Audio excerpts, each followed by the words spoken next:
Hai, selamat datang di Filmovie Cinema Channel.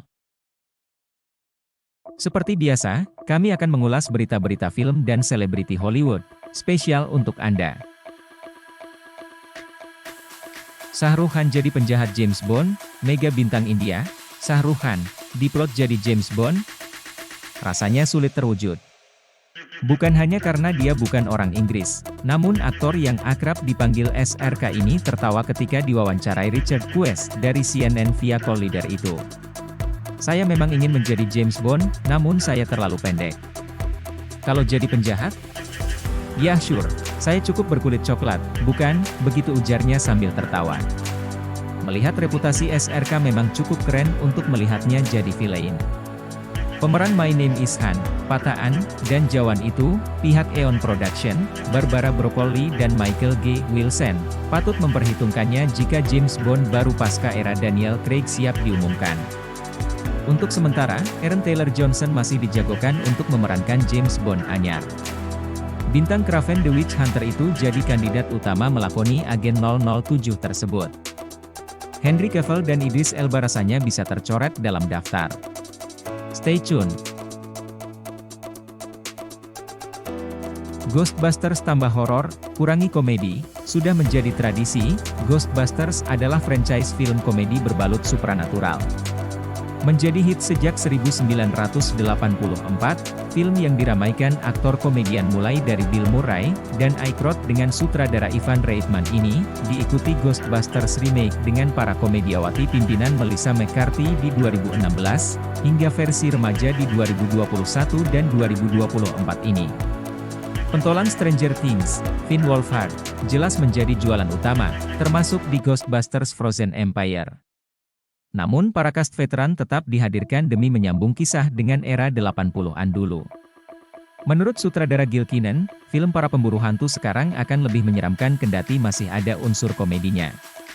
Beberapa skin bakal ada jump scare atau mengerikan lainnya, tetapi karena film ini masuk rating remaja, maka unsur mengerikannya tidak akan sedalam itu. We'll see. Anya Taylor-Joy dihijab di premier Dewan Part 2, jauh dari hingar-bingar sebelumnya, Anya Taylor-Joy, ternyata muncul di deretan cast Dune Part 2. Dalam film epik besutan Denis Villeneuve itu, Anya berperan sebagai Alia, adik Paul yang diperankan Timothée Chalamet. Anya yang kita kenal lewat serial Peaky Blinders dan The Queen's Gambit itu, juga akan bisa dilihat summer ini di Action Furiosa, Mad Max saga arahan George Miller. Dengan gabungnya Anya, film ini menjadi semakin meriah.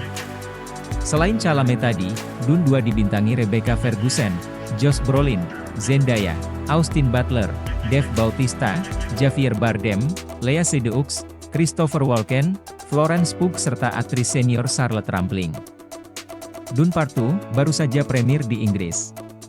Ketika diwawancarai akun TikTok Warner Bros., Anya yang mengenakan kostum menyerupai hijab ini menegaskan bahwa dirinya sangat puas bisa bergabung di Dune Part 2. Bukunya saja sudah sangat menakjubkan. Dengan cast luar biasa dan arahan Denis, tidak ada yang bisa menandinginya dengan apapun, antusias Anya. Film flop Gerard Butler dibuatkan sequel. Film Bencana Alam Greenland, adalah salah satu film yang mengalami nasib naas di tahun 2020 lalu. Dirilis ketika zaman Covid, film yang diperan utamai Gerard Butler tersebut kocar-kacir di penghasilannya. Kendati demikian, Greenland masih dipuji-puji para kritikus dan lumayan disukai fans. Dengan label Good Bay Movies dan sebagainya, Greenland mendapat green light alias lampu hijau dari STX Films untuk dibuatkan sequel. Anggaran film disuntik sebesar $65 juta.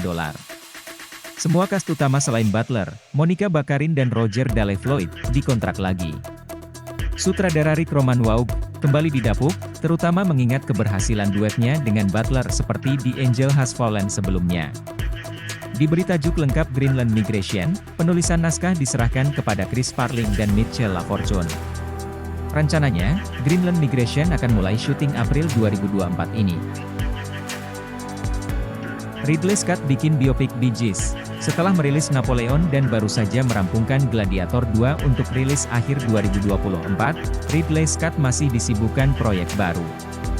Sutradara asal Inggris yang juga beken lewat Alien, Blade Runner serta Thelma and Louise itu, siap membuat film biopik. Seperti yang sedang ngetren belakangan ini, Scott ditunjuk jadi sutradara biopik musical yang mungkin bukan tradisi khususnya. Sineas yang biasanya akrab dengan dunia science fiction dan epik sejarah ini, akan menangani proyek Bee Gees. Manajer grup trio musikus itu, Robert Stingwood, dulu pernah memberi jalan masuk untuk Scott ke dunia penyutradaraan. Tadinya mau menggarap Kesel Aksiden yang akan dibintangi trio Barry Gibb, Maurice Gibb dan Robin Gibb, namun proyek itu gagal dibuat. Kendati begitu, Scott dan kolaborator penulisnya, John Logan, berkesempatan mewujudkan impiannya dengan Bee Gees yang akan menjadi garapannya. Freddie Mercury, Elton John, Elvis Presley, Whitney Houston, Bob Marley, Michael Jackson, and now Bee Gees. Bisakah maestro science fiction ini garap musical?